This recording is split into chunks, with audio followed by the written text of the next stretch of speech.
Abacuque capítulo 1, versículos 1 ao 3 diz assim: sentença revelada ao profeta Abacuque. Até quando, Senhor, clamarei eu e tu não me escutarás? Gritar-te-ei violência e não salvarás? Por que me mostras a iniquidade e me fazes ver a opressão? Pois a destruição e a violência estão diante de mim, há contendas e o litígio se suscita. Amém. Abacuque, ele viveu aproximadamente, a gente não fala a cidade que ele é, não fala o pai que ele tinha, como geralmente fala nos profetas. Ele aparece de repente, a gente percebe pelo último capítulo que ele era ligado à música. Ele escreve uma música, no último capítulo ele escreve uma música para ser cantada lá no templo. Ele escreve para o mestre de canto. Abacuque, ele viveu aproximadamente uns 625 anos antes de Cristo, porque pelo texto da Bíblia a gente vê que ele profetiza, ele fala alguma coisa a respeito dos caldeus, dos babilônios, que ainda não dominavam a terra, mas que iriam invadir a Israel. E os babilônios ou caldeus invadiram a Israel no ano 586 a.C. Então Abacuque, ele deve ter vivido talvez uns 40 anos, 30, 50 anos antes da invasão dos caldeus na terra de Judá. O livro ele fala de questionamentos que o profeta tinha, que muitas vezes nós também temos em nossa vida. No capítulo 1 parece que duas perguntas saltam: até quando e o porquê? Esta era a dúvida de Abacuque: até quando, Senhor, e porquê? E às vezes a gente faz perguntas para Deus e que muitas vezes Deus não responde às nossas perguntas. Às vezes a gente tem dúvidas, a gente é questionado. Eu, como pastor, muitas vezes pessoas vêm perguntar alguma coisa para mim, eu simplesmente tenho que responder para elas: olha, eu não sei a resposta. As pessoas me questionam muito frequentemente por que determinadas coisas acontecem, por que às vezes tragédias acontecem, por que às vezes coisas ruins acontecem com pessoas boas, por que às vezes o justo sofre, por que às vezes o crente sofre, por que às vezes o cristão, aquele que ama Deus, ele perde alguém querido, por que algumas vezes aquela pessoa que todos olhavam para ele e falavam: esta pessoa é um homem de Deus, é uma bênção, e de repente acontece alguma coisa, a pessoa morre. Enfim, às vezes acontece alguma coisa que não estava nos planos. Então as perguntas que vêm à nossa mente é: Senhor, por quê? Senhor, eu não entendo. Por quê, Senhor? Por que aconteceu isso daqui? Eu poderia falar para você que muitas coisas acontecem na nossa vida por causa da lei do semear e colher. Às vezes eu semeio uma coisa ruim e colho uma coisa ruim. Eu poderia simplificar as coisas, mas tem coisas que eu não tenho resposta, porque eu não enxergo todas as coisas. Eu não sou Deus, eu não conheço, eu não sei as coisas que estão escondidas, e que às vezes Deus não fala, Deus não revela, Deus não responde para nós. A nação de Israel estava numa situação muito grave, de violência, de abandono, de idolatria, abandonando a Deus. Os ímpios prosperavam, os justos esmagavam, os ímpios esmagavam o justo.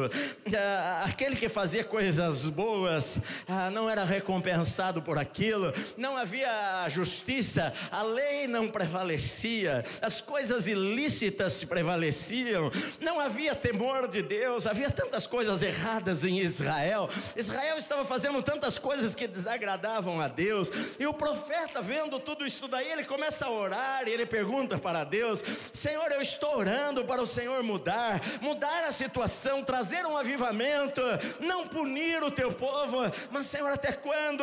Porque eu oro, e parece que há silêncio, parece que Deus não responde. Algumas vezes parece que Deus não responde. Esta é a pergunta de várias pessoas na Bíblia. O Salmo 13 fala assim: Senhor, até quando? Até quando eu vou orar? Até quando eu vou clamar? E parece que o Senhor está calado, está em silêncio, não fala nada. Parece que o Senhor não quer responder. Às vezes a gente pode questionar a Deus: por que, Senhor? Mas Deus fala para Abacuque aqui o segredo, aquilo que precisa haver em nossa vida para nós vencermos essas situações que nós não entendemos. Eu não tenho explicações, mas Deus falou para Abacuque no capítulo 2, versículo 4: eis o soberbo, a sua alma não é reta nele, mas o justo viverá pela fé. Eu creio que o Senhor cura, eu creio que o Senhor faz milagres, eu creio que o Senhor age, eu creio que o Senhor faz isto e aquilo. Mas algumas vezes nós oramos, algumas vezes a igreja orou, algumas vezes nós choramos, algumas vezes nós jejuamos, algumas vezes nós clamamos a Deus, algumas vezes nós buscamos a Deus de madrugada, algumas vezes a igreja inteira do Brasil orou, a igreja mundial orou por alguma coisa e a pessoa não foi curada, a pessoa morreu, alguma coisa aconteceu contrário àquilo que nós orávamos. Todos nós já passamos por isto. Nem todas as pessoas que eu orei por muitas pessoas que estavam doentes e foram curadas, mas nem todas as pessoas pelas quais eu orei foram curadas. Eu não sei o porquê, eu não tenho explicações para todas as coisas, mas eu sei o seguinte: que o justo deve viver pela fé. O justo deve viver pela fé, não só pela fé de que Deus cura, mas pela fé em Deus quando ele não entende por que não aconteceram as coisas do jeito que eu gostaria que as coisas acontecessem. E é o que Deus está dizendo aqui para Abacuque: Abacuque, o meu justo, ele deve viver pela fé. O capítulo 11 de Hebreus, ele fala sobre os heróis da fé. Ele fala que pela fé,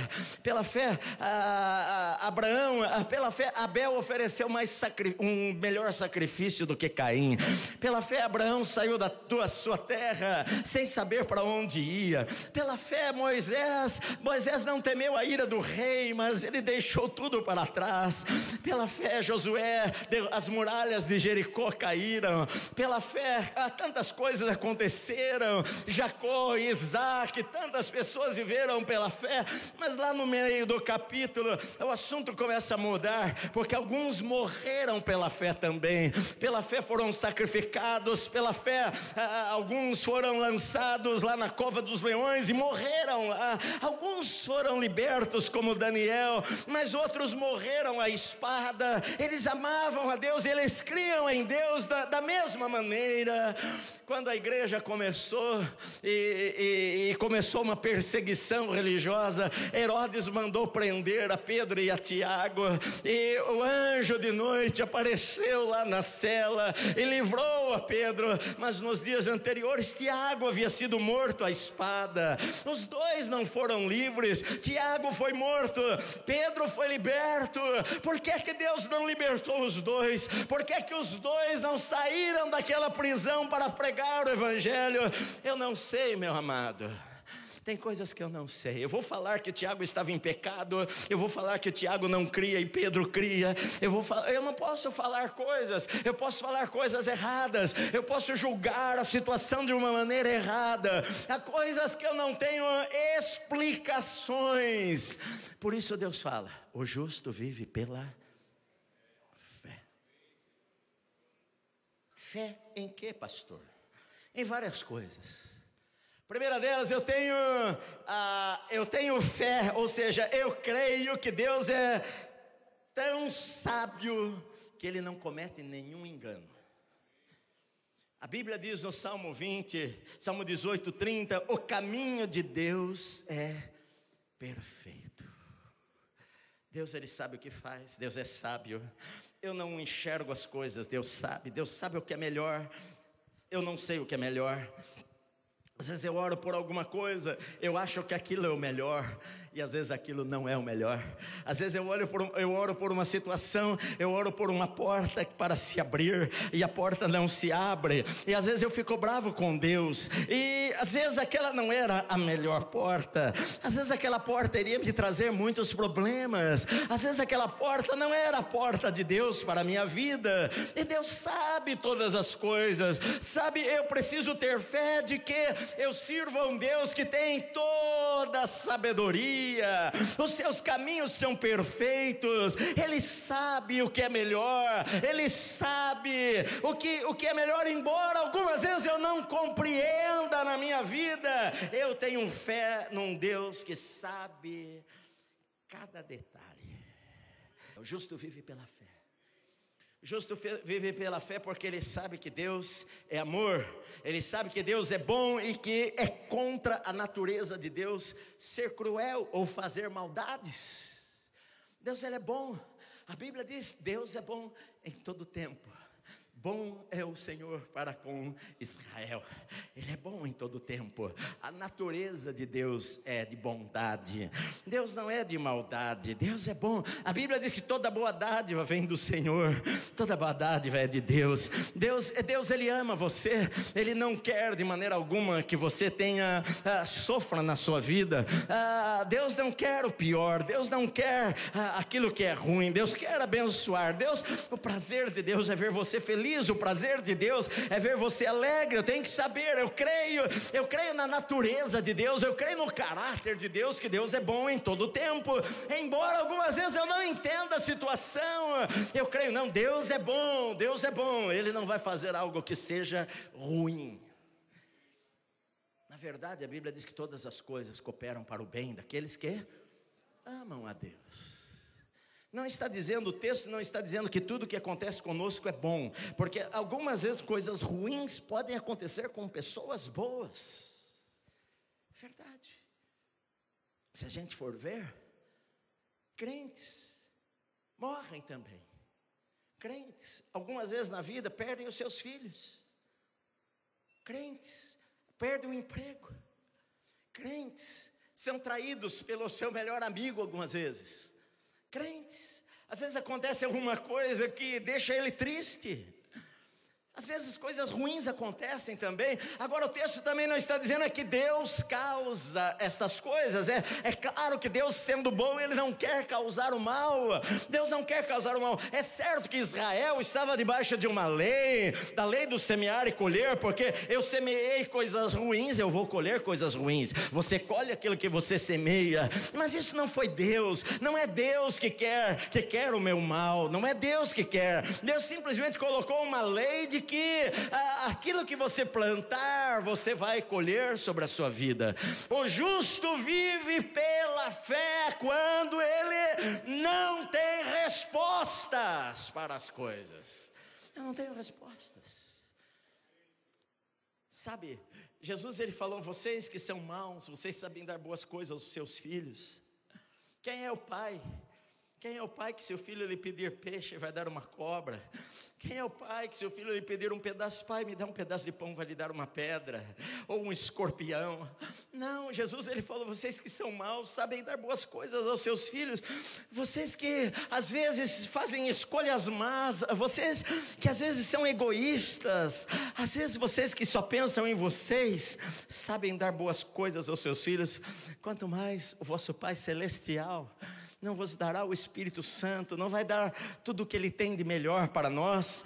Sabe, meus amados, às vezes a gente, pelas coisas que acontecem, a gente duvida do caráter de Deus, a gente duvida da vontade de Deus, e a gente às vezes endurece o nosso coração e falamos: eu não preciso de um Deus que não me responde, eu não preciso, que Deus é esse? Se Deus é bom porque Ele permite coisas ruins, porque Ele não faz logo, porque Ele não esmaga esmaga logo o inimigo? Por que Ele não acaba com tudo?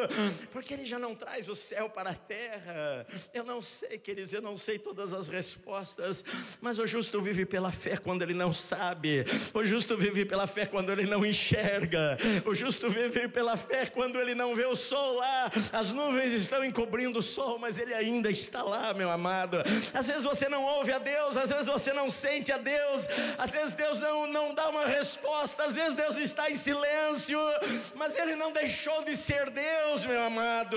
Ele não revelou para você, mas eu vivo pela fé, eu não vivo pelo que eu vejo ou que eu sinto, eu vivo pela fé. O meu justo viverá pela fé. Fé que Deus está no controle, sim, de todas as coisas. Fé que nada acontece por acaso. Sabe, na época de Jesus, Israel era muito pobre. Israel era pobre por causa do pecado, da desobediência. Porque às vezes a gente sofre pelos nossos erros, outras vezes a gente sofre pelos erros de outras pessoas, outras vezes nós sofremos por erros de pessoas que nós amamos. Então às vezes nós sofremos consequências em nossa vida. E embora José e Maria amassem ao Senhor, quando Jesus nasceu, eles eram pobres, sim. Israel era pobre, a nação era pobre de Israel, por causa da desobediência dos pais.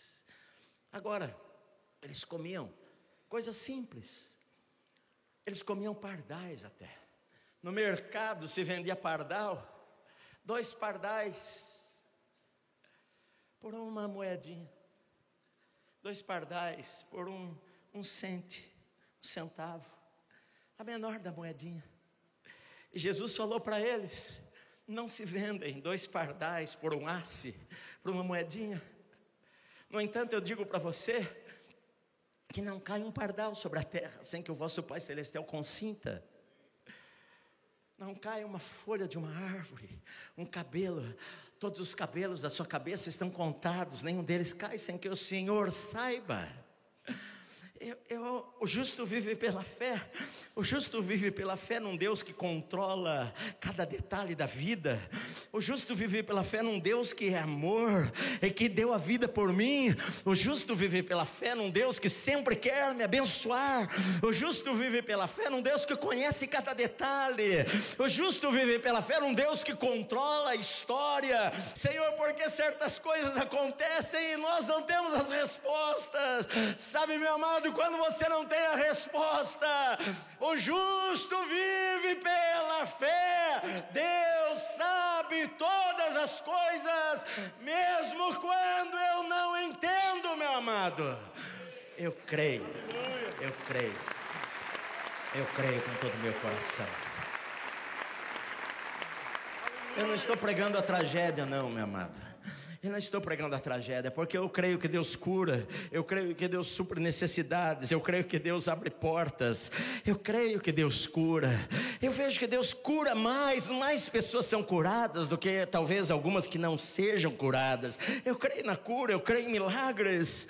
Deus ama a gente, Deus quer o melhor para a sua vida, meu amado. Deus tem prazer em que você seja feliz. Deus tem as melhores coisas para a sua vida. Então não culpe a Deus quando você não entende, quando você não tem resposta. Não ache que o Senhor não ama você, porque Deus ama você. Deus ama você e Ele sempre tem o melhor para a sua vida. Ainda que a figueira não floresça, nem haja fruto na vide, o produto da oliveira minta, os campos não produzam mantimento, ainda que as ovelhas tenham sido levadas embora do aprisco, e no curral não há mais gado, todavia eu me alegro no Senhor, eu exulto no Deus da minha salvação. Não importa se os caldeus vierem e levarem o gado, se os caldeus vierem destruírem as nossas plantações, se os caldeus vierem e levarem o gado dos currais, eu ainda vou continuar confiando no Senhor, porque o justo vive pela